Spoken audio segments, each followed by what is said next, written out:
안녕하세요. 전 50대 여자입니다. 요즘은 100세 시대라고 하기도 하죠.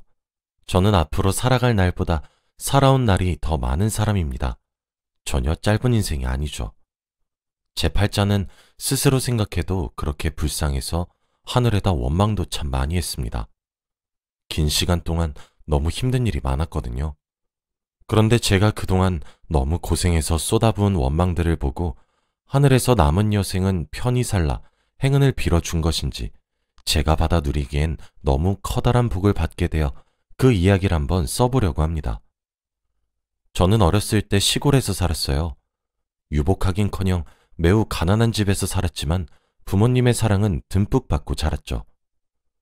제가 살았던 시대에서는 여자는 우스운 취급을 당하기 일쑤였는데 저희 집에선 아버지가 귀한 딸내미 하시며 제게 얼마나 큰 사랑을 베푸셨는지 모릅니다.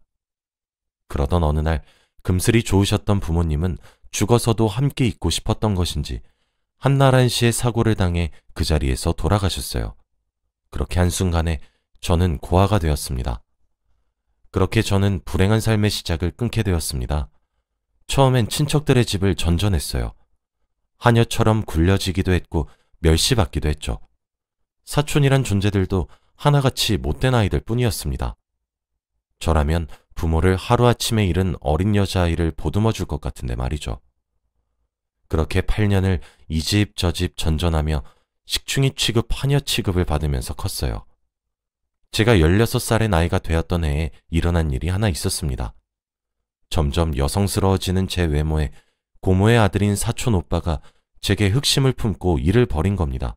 저는 반항했고 제 고함 소리에 고모네 식구들의 집엔 환하게 불이 켜졌고 제 방으로 다 모였어요. 저는 제가 아무리 하녀의 식충이라 하더라도 오빠를 혼내실 줄 알았습니다. 그런데 오히려 제가 선한 오빠의 마음을 어지럽혔다며 은혜도 모르는 아이라고 하시며 제게 윽박지르고 절 잡아 끌어 내쫓아 버리시더군요. 제 옷가지나 이런 것들도 밖으로 다 던져버리면서 말이죠. 저는 몹쓸 짓을 당할 뻔하고 죄가 없었음에도 불구하고 그렇게 한밤중에 오도 가도 못하는 신세가 되었습니다. 그날 하늘에다가 얼마나 외쳤는지 몰라요. 하나뿐인 귀한 딸내미라면서 이게 뭐가 귀한 취급이냐고, 왜 나만 두고 갔냐고 하면서 말이에요. 눈물이 멈추지 않았어요. 하지만 슬픔에 빠져 있을 순 없었습니다. 저는 죽고 싶었지만 죽을 용기가 없어서 계속 살아가야 했기에 발버둥을 쳐야 했죠. 저도 이제 배불리 눈칫밥을 먹는 것이 싫어 서울에서 일을 해야 되겠다고 생각했어요. 서울에서 일을 하면 돈을 많이 벌 수 있다고 했었거든요. 정말 조금씩 모은 돈을 박박 긁어 서울로 가는 표를 샀고 서울로 향했습니다. 하지만 촌뜨기에 아직 어린 여자아이가 일자리를 구하는 것은 정말 쉽지 않았죠. 길에서 잠을 청한 것은 예사일에 아우리기까지 한 여자아이라 위험했던 순간이 한두 번도 아니었습니다. 그런 위험에서 빠져나오기 위해 죽을 힘을 다해 도망쳤고 배를 골는 일은 일쑤였죠. 표를 사서 얼마 남지 않은 돈도 언제 일을 구할 수 있을지 모르니까 조금씩 아껴 썼어요. 어쩔 땐 남들이 버리고 간 흙이 묻은 음식물을 주워 먹을 때도 있었습니다. 이러다 안 되겠다 싶더군요. 그때부터 보이는 가게마다 들어가서 일을 하게 해달라고 간청했어요. 그런데 어디 일을 시켜주겠나요? 당연히 내쳐졌죠. 손님 도망가게 하려고 찾아왔냐고 썩 꺼지라며 소금을 뿌리셨던 사람들도 계셨습니다. 수중에 가지고 있었던 돈들도 땡전 한 푼 없이 떨어졌고 난 이렇게 고생만 하다가 죽는구나 하며 포기를 할 때쯤이었어요. 전봇대 밑에 쪼그리고 멍하니 눈물만 흘리며 앉아 있었는데 머리 위로 종이 한 장이 하늘하늘 떨어지더라고요. 뭔가 싶어보니 제가 있는 곳에서는 거리가 제법 있는 곳에 위치한 공장에서 일을 할 사람을 구인한다는 내용이었죠. 그 종이에는 숙식 제공이란 4글자가 적혀 있었습니다. 집도 절도 돈도 없었던 저는 이거다, 진짜 마지막 기회다 하며 미친 듯이 걸어 공장에 도착했어요. 나이가 어려서 안 된다고 하면 어쩌나 싶어서 불안했는데 전부 제 기우였습니다. 그곳에는 저보다 어린 여자아이들도 있었거든요. 미신 공장이라 그런지 여자들밖에 없더군요. 꾀재재한 몰골을 본 반장님은 오늘은 쉬고 내일부터 일을 하라 하며 일하는 시간이며 돈이며 기계적으로 웃더군요. 기숙사에서 지낼 거면 월급에서 돈을 얼마 정도 떼가는데 어쩌겠냐고 하면서요. 저는 오늘부터 기숙사에서 지내겠다고 했어요. 기숙사는 낡고 초라했고 외풍도 많이 들었지만 그날 밤 서울에 올라온 이후 처음으로 제대로 씻고 이불을 덮고 편안하게 잠을 청할 수 있었어요. 이튿날부터 손이 부르트도록 일을 했습니다. 요즘 청년들은 미리 알려준 시간보다 일을 더 시키면 야근 수당이니 특근 수당이니 이런 것들을 노동부 같은 곳에 말하기도 하고 신고하기도 한다던데 우리 때에는 그런 것들이 일절 없었고 하라면 해야 했죠. 쥐꼬리만한 월급에서 기숙사 비용도 떼가는 것도 모자라 하루에 잠을 자는 시간을 제외하면 계속 재봉틀을 돌려야 했어요. 하루에 14시간에서 16시간은 일을 했던 것 같습니다. 티끌과도 같은 돈이었지만 쓰는 돈이 없어 그런지 모으니 제법 돈이 되더군요. 몇 년 일에 모은 돈은 생각보다 액수가 컸어요. 그때 같은 기숙사에서 살고 있는 언니가 제게 투자를 권유하더라고요. 세상 물정 몰랐던 저는 솔깃했죠. 언니는 자기에게 돈을 맡기면 2배로 불려줄 수 있다고 호언장담하며 공장 사람들의 돈을 받아 투자해주고 있다고 했습니다. 저뿐만 아니라 다른 사람들도 돈을 맡겼다 하기에 언니를 믿었는데 언니는 제가 모은 돈을 받아가는 것을 끝으로 다음날 새벽에 야반도주를 했어요. 한순간에 전 재산을 잃었죠. 저와 같은 피해자가 속출하기 시작하더군요. 제 기구한 팔자는 거기서 그치지 않았어요. 돈이야 다시 개고생을 해서 모으면 되었지만 몇 달 지나지 않아 공장이 망해서 문을 닫았거든요. 자세한 사정을 모르지만 회사 사장이 보증을 잘못 썼다고 했나 뭐 그랬던 것 같아요. 저는 공장에서 친해진 사람들의 집에 신세를 지기 시작했습니다. 다행히도 공장에서 친해진 언니들은 착해서 저를 잘 받아주었죠. 그런데 다 며칠 정도만 신세를 질 수 있었어요. 그것도 한계가 있었기에 염치 없이 언제까지 신세만 질 수 없어서 하루빨리 일한 곳과 몸을 누일 곳을 찾아야만 했죠. 그렇게 발품 팔며 숙식이 가능한 일자리를 찾아 헤매고 다녔습니다. 그런데 그런 제가 안쓰러웠는지 당시에 가장 친하게 지냈던 공장 언니가 자기는 고향 집에 내려가서 지낼 건데 함께 내려가지 않겠냐고 하더라고요. 저 하나 정도 도울 여력은 된다고 하면서 말이죠. 염치가 없었지만 저는 차마 거절할 수 없었어요. 그렇게 언니네 고향 집에서 신세를 지게 되었습니다. 언니네 부모님은 정말 따뜻하신 분들이었죠. 제가 살아온 환경을 듣고 눈물 지으시며 하늘에 있는 부모님들이 대견하다고 할 거라며 어린 나이부터 정말 고생이 많다며 이제 행복할 일만 있을 것이 분명하다고 해주셨거든요. 어린 나이에 부모를 잃고 눈칫밥만 먹으며 기구한 팔자를 살아왔던 저는 어른의 따뜻한 위로를 받고 정말 아이처럼 울어버렸죠. 그러던 어느 날 부모님이 저를 따로 부르시더군요. 무슨 일인가 했더니 일자리를 하나 소개시켜주겠다고 하시더라고요. 정 내키지 않으면 여기서 좀 더 지내면서 천천히 알아봐도 되니 부담은 갖지 말라고 하시며 한번 말을 꺼내보는 거라고 하셨습니다. 듣고 보니 입주 요양보호사 일이었어요. 저는 당연히 하겠다고 했죠. 언니네 부모님의 따뜻한 마음씨를 알기에 더 이상 신세만 질 수는 없다고 생각이 들었거든요. 그렇게 25살의 나이부터 요양보호사 일을 직업으로 삼았습니다. 처음엔 정말 힘들었어요. 치매 걸린 노인의 온갖 수발을 들고 하루 종일 할아버지 또는 할머니에게 매달려서 지내야 하니까요. 숙식이 해결된 것은 좋았지만 치매 걸리신 분들의 행패나 생떼에 지쳤던 날들도 하루 이틀이 아니었지만 포기하진 않았어요. 그렇게 힘들어서 때려치우고 싶다가도 아이처럼 어려진 어르신들이 몰래 사탕을 숨겨와 제게 내밀곤 했었고 제게 곱다고 하며 예쁨을 주기도 했었거든요. 정말 보람찼었죠. 그렇게 지금까지 제가 마지막 숨을 거두실 때까지 살펴드린 할머니와 할아버지의 수가 꽤 됩니다. 아무래도 입주까지 시켜 24시간 돌보게 했기 때문에 저를 고용했던 사람들의 집은 잘 사는 집들 뿐이었어요. 점점 시간이 가면서 저도 나이를 먹어갔고 모은 돈도 정말 많아졌죠. 공장 때와는 비교도 안 되게 대우가 많이 좋았습니다.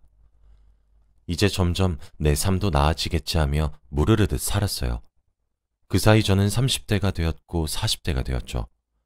그리고 어르신들을 도와주는 직업인 요양보호사의 일이 제게 천직이었는지 저는 프로가 되었고 점점 제게 일을 소개시켜주는 사람들이 많았어요.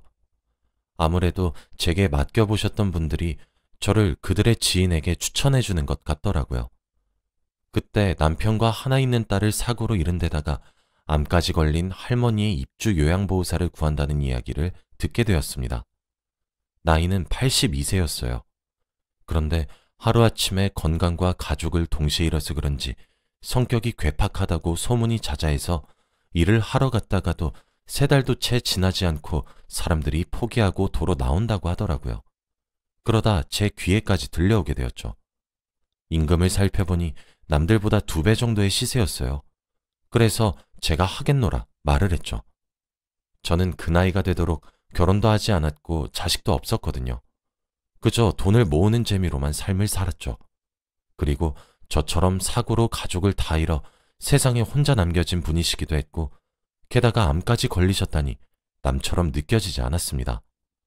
다들 그 할머님께 아무리 가지고 있는 슬픔이 커도 저렇게 심보가 괴팍하면 어쩌냐고, 그러니까 큰 병에 걸린 것이라 손가락질했지만 저는 누구보다 세상에 혼자 남겨진 기분을 잘 알았고 이해가 되었기에 더 마음이 갔었던 것도 있었어요.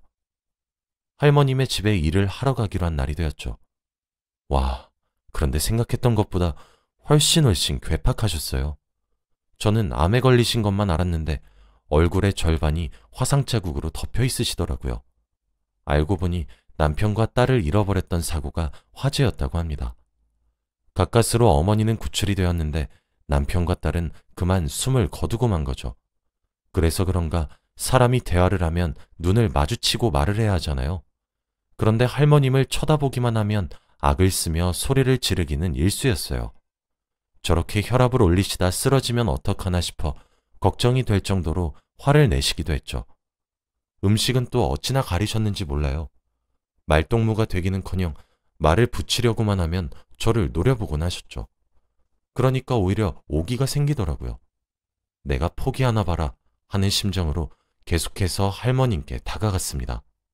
할머님은 남편과 딸의 사망보험금을 받아 살림이 엄청 넉넉하셨는데 투자의 신이 붙었던 것인지 보험금을 굴리고 굴려 몇십억 대의 자산 가셨어요. 저는 그런 할머님께 빨래를 개어드리면서 제 이야기만 조잘조잘 거렸죠. 들은 척도 하지 않으시는 것 같았는데 다 들으셨나 보더라고요. 저는 투자를 어떻게 하시는 거냐며 사기도 당해봤다고 하는 제 말에 이게 멍청한 것 하시기도 했거든요. 그러면 저는 그러게요. 제가 너무 순진했었나 봐요. 하고 넘겼어요.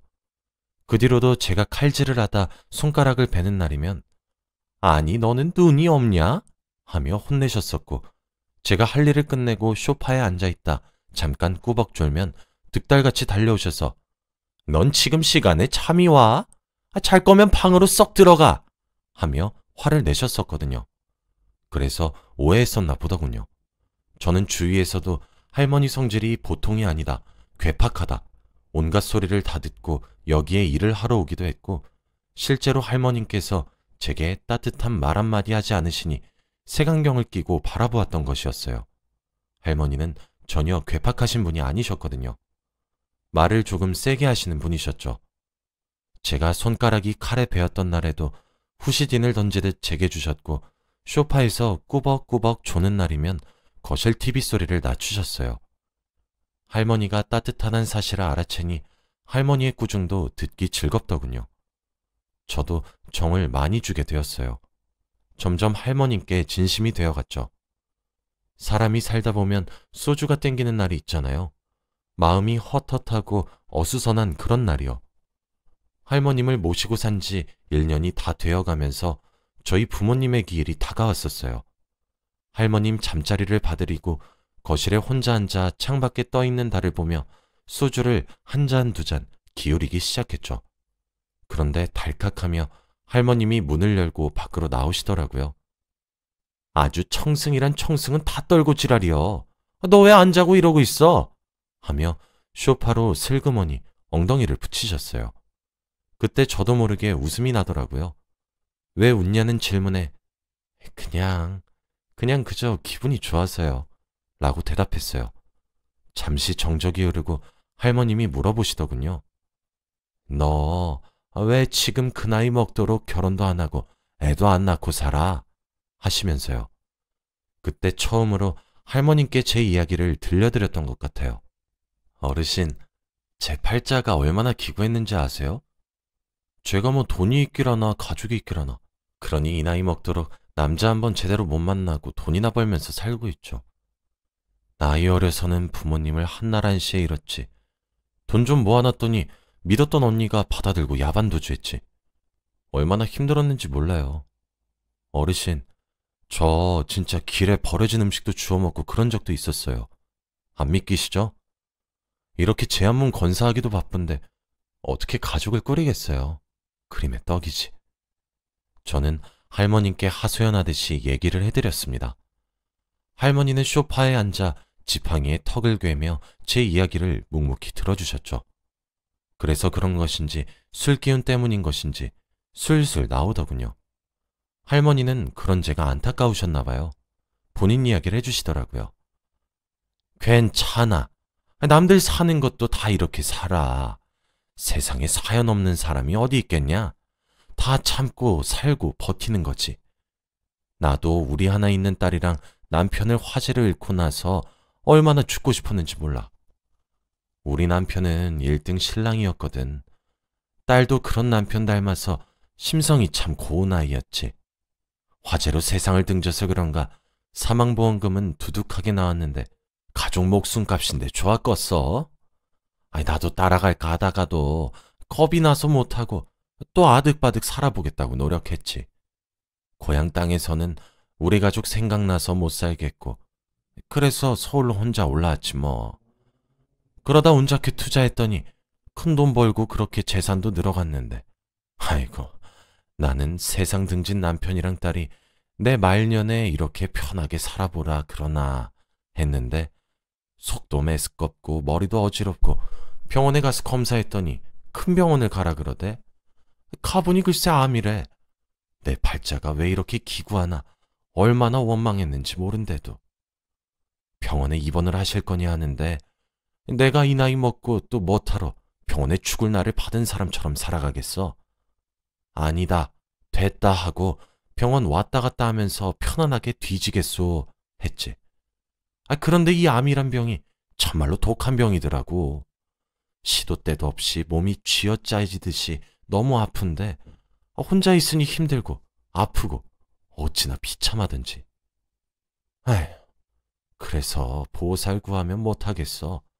내가 악바리처럼 살아서 그런지 내 얼굴에 화상 흉이 두려워서 그런지 뭔 말만 하면 눈물바람으로 못하겠다 못하겠다 그러는데 나도 지겨워지더라고. 그래서 이제 마지막이다 하는 심정으로 구했는데 그때 일하러 들어온 사람이 바로 너요. 근데 너는 내 얼굴을 봐도 징그러워하지도 않고 그저 예 할머님, 예 어르신 하며 살갑게 대해주는 것이 참 고마웠다고. 이왕 이렇게 밤이 늦은 김에 우리 남편이랑 딸 차랑 좀 들어볼 텐가? 잠시면 기다리고 있거라 하시더니 방으로 들어가 때가 타서 색이 바랜 상자를 하나 들고 나오시더군요. 그러시며 우리 딸 얼굴 좀 봐. 얼마나 고운데. 우리 남편도 젊었을 때 여자들 가슴앓이 꽤나 시켰던 얼굴이래도 하시며 제일 먼저 셋이서 찍은 빛바랜 가족 사진을 보여주더라고요.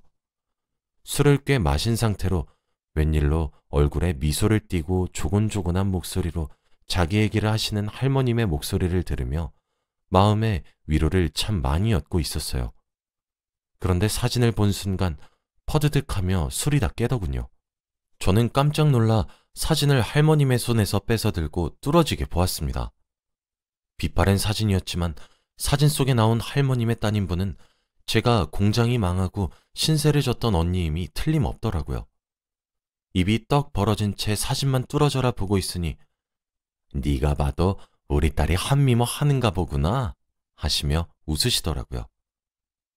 할머님, 혹시 따님분 이름이 윤정이 맞아요? 라고 물어봤어요. 그랬더니 아니, 네가 어떻게 그 이름을 알아? 하며 깜짝 놀라시더군요. 저 기억 안 나세요? 정희 언니가 다니던 공장 망해서 언니가 회사에서 친하게 지냈던 동생이라고 한 명 데려와서 몇 달 함께 지냈잖아요. 제가 그 동생이에요. 그때 그 동생한테 입주요양보호사로 일할 수 있게 해주셨잖아요. 저 기억 안 나세요? 어쩜 저 여기 올라와서 적응하는 게 좀 힘들어서 숨통 좀 틔우고 나서 바로 정희 언니네 연락했는데 그 누구도 안 받아서 한참이나 찾았어요. 걱정돼서 정희 언니 고향집에 내려갔더니 글쎄 집은 무너졌지 사람은 온데간데 없지. 제가 얼마나 걱정했는데요. 마을 사람들이 서울로 가버렸다기에 서울에서 일하다 보면 잘 살겠지 했는데 정희 언니도 화지 사고로 그만 이라고 횡설수설하며 할머님을 붙잡고 엉엉 울었어요. 아이고, 아니 그럼 네가 순영이니? 순영이가 맞는 게야? 아니 그래, 이제 천천히 얼굴 뜯어보니 그때랑 눈망울 하나도 변하지 않았구나 하시며 아이고 아이고 하시더라고요. 그날 늦은 밤이 지나 새벽에 해가 뜰 때까지 저와 할머님 둘이서 부둥켜 안고 지난 세월을 위로하며 한참을 울었습니다. 그 이후로 할머님은 자신을 어머니로 여겨달라 하셨고 저 또한 제게 저희 엄마와 아빠를 제외하고 따뜻함을 베풀어 주셨었던 첫 어른이었고 정희 언니는 제게 친언니와 다름없는 존재였기에 진심으로 어머니로 여기기 시작했습니다. 거기에 그치지 않고 저를 수양딸로 삼아주셨어요. 그렇게 몇 년 동안이나 딸이 엄마를 모시듯 둘이서 행복하게 지냈습니다. 병원에서도 암의 진행률이 심하지 않다 하셨었죠. 그래서 이제 나도 어머니도 드디어 마음 편하고 몸도 편하게 행복하게 지내겠다 했습니다. 그러던 어느 날이었어요. 다른 날과 다름없이 아침에 일어나 밥을 준비하고 있었는데 어머니가 밖으로 나오시질 않더군요. 항상 오전 9시가 되면 나오셨는데 말이죠. 웬일로 늦잠을 주무시나 하면서 방문을 열었더니 어머니가 이불에 그대로 누워 있으셨습니다. 엄마, 오늘 웬일로 이렇게 늦잠을 자요? 해가 좀 있으면 중천에 뜨겠어요. 하며 다가가 흔들어 깨웠는데 어머니 배 위에 올라가 있던 손이 힘없이 바닥으로 떨어지더군요. 불안했습니다. 서둘러 손가락을 코 밑에 대었어요. 숨을 쉬지 않으시더군요. 황급히 귀를 심장에 가져다 댔어요. 심장도 뛰지 않더군요. 몸도 이미 체온이 식어 있었습니다. 사람이 너무 크게 놀라면 눈물도 나오지 않는다는 사실을 아시나요? 119에 다급히 전화를 걸었어요. 뭐라고 신고를 했는지 기억도 나질 않아요. 병원에서는 사망 원인이 노안인 것 같다 하시더군요. 무슨 정신으로 어머님의 장례를 치렀는지 모르겠습니다. 가족도 잃고 돈도 잃은 노인네가 뭐가 그리 보고 싶어서 데리고 가셨냐. 하늘에다 물어보기도 했고 겨우 가족처럼 기대어 지낼 딸내미 만든 지 몇 년이나 지났다고 날 두고 가시냐. 사진에 대고 혼잣말도 했었죠. 왜 자기가 죽을 날을 아는 것처럼 돌아가시기 하루 전날 제게 고맙다고 하고 사랑한다고 한 거냐고. 이러려고 그랬냐고 혼자 펑펑 울다가 어느새 장례가 끝났더군요. 이왕 가신 거 하늘에 가서 보고 싶었던 남편과 딸내미 손잡고 잘 쉬셔라.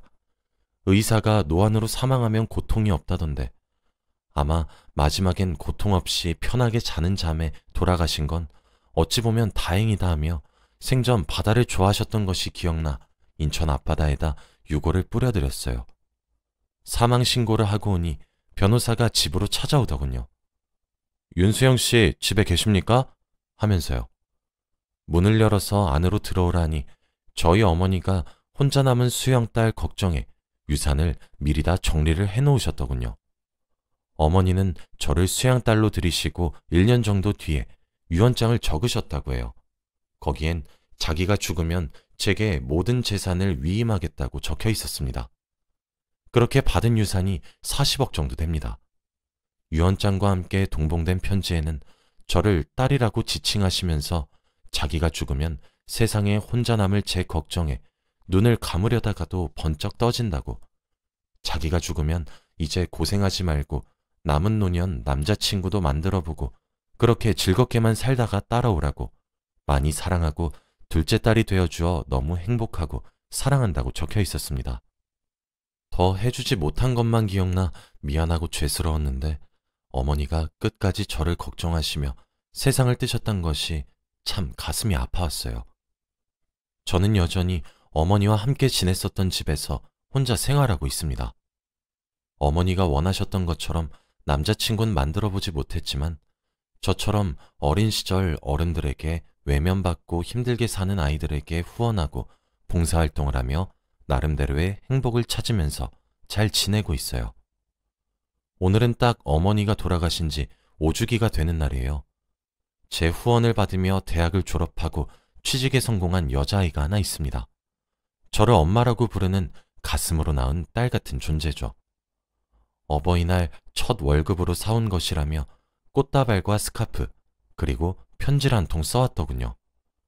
자기 인생이 너무 어두컴컴해 나쁜 생각을 하려고 결심했을 때 한 줄기 빛처럼 엄마인 제가 나타났다고요. 사랑하고 고맙다고 적혀 있었습니다. 그 편지를 읽으니 저는 아직도 바다 여행을 즐기고 계실 저희 어머니가 참 많이 생각이 나네요. 처음엔 기구하다 여겼던 제 팔자가 이젠 남부럽지 않게 여유롭게 평화로운 나날이 지속되고 있습니다. 이게 다 어머니 덕분이겠죠. 제 이야기를 하고 싶었던 이유는 제가 후원하는 아이들처럼 요즘 젊은 사람들이 참 나쁘고 극단적인 선택을 하려고 많이 고민하는 것 같아서 해보고 싶었습니다. 내 팔자가 왜 이렇게 기구한가, 왜 이렇게 불행한가 싶으시겠지만 그래도 포기하지 말길 바래요. 똥밭에 굴러도 이승이 났다고 나중엔 분명 볕들 날이 찾아올 테니 제 이야기에 위안받아 열심히 살아가 주시길 부탁드립니다. 제 긴 이야기를 읽어주셔서 감사합니다. 항상 행복하세요.